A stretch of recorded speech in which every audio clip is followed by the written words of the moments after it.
Olá pessoal, tudo bem com vocês? Espero que sim. E hoje aqui no canal Geo Explica com o Thiago Hernandes, o seu canal de Geografia e Atualidades no YouTube, gravando a nossa primeira aula no primeiro ano do ensino médio do Colégio Objetivo Assis. Para debater aqui um tema que dialoga muito com a geografia, um tema extremamente atual e que você que está aí se preparando para os vestibulares não pode deixar de ter acesso a essas informações. Do que se trata? Mês de novembro de 2022. Pela primeira vez na história da humanidade, o planeta atinge a cifra de 8 bilhões de pessoas. Ou seja, em nenhum outro momento da história tivemos tanta gente habitando o planeta Terra. Mas, coxa, esse crescimento, ele é igual em todos os países do mundo? Como que ocorre, a dinâmica demográfica dentro do espaço internacional? A primeira coisa que nós temos que ter em mente é que esse crescimento ele se dá de uma forma muito diferenciada nas diferentes áreas do planeta.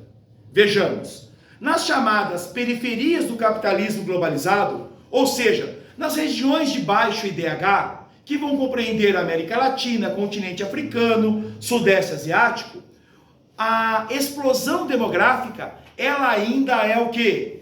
Uma realidade muito marcante. Em contrapartida, nas chamadas economias centrais ou nas áreas de alto IDH, a taxa de crescimento demográfico ela é muito mais lenta, certo? Ou em alguns casos já há uma tendência de crescimento vegetativo negativo, ou seja, ao invés da população aumentar, a população já está diminuindo. Mas segundo projeções feitas pela ONU, a população mundial ela vai continuar crescendo se mantiver os índices atuais até o final deste século 21, sendo que a partir daí vamos entrar em um processo de estabilização do número de indivíduos e consequentemente um declínio da população, ok?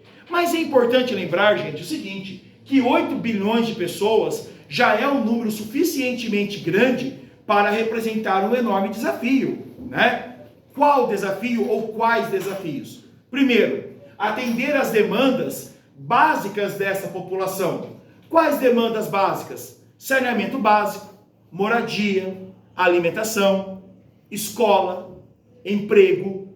Ou seja, são pessoas que, independente do local em que elas se inserem, e, sobretudo, independente do padrão religioso, cultural, étnico, essas pessoas vão ter o quê? Demandas, algumas comuns e outras específicas. E essas demandas precisam ser o quê? Atendidas.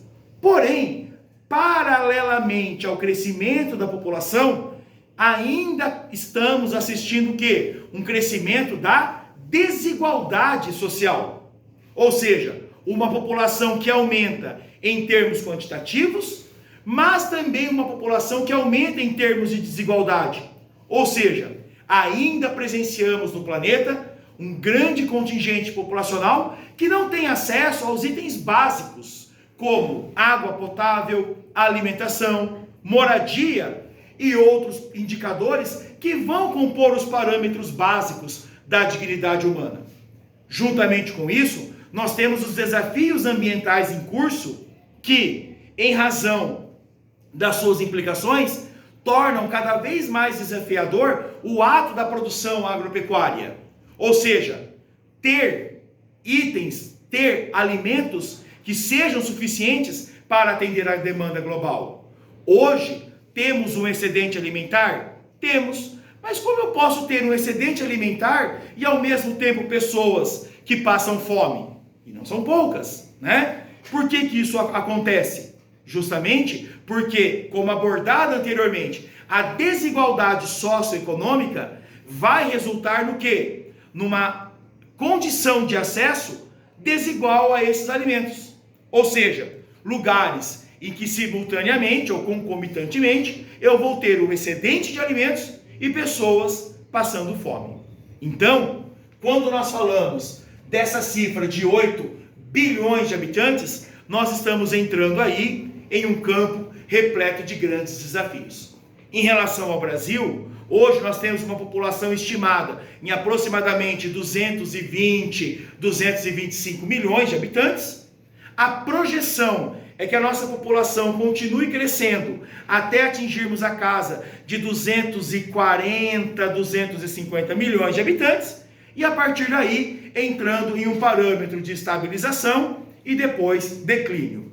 Lembrando, que da mesma forma que acontece no mundo, no Brasil, as regiões de menor índice de desenvolvimento humano são aquelas que apresentam ainda as maiores taxas de crescimento vegetativo, ou seja, onde a população ainda continua aumentando com maior intensidade, sobretudo nas regiões norte e nordeste do país. Tudo bem? Então esses eram os apontamentos acerca dessa informação de grande repercussão nesta semana. Espero que tenham gostado e até uma próxima. Já Explica, o seu canal de Geografia e Atualidades no YouTube.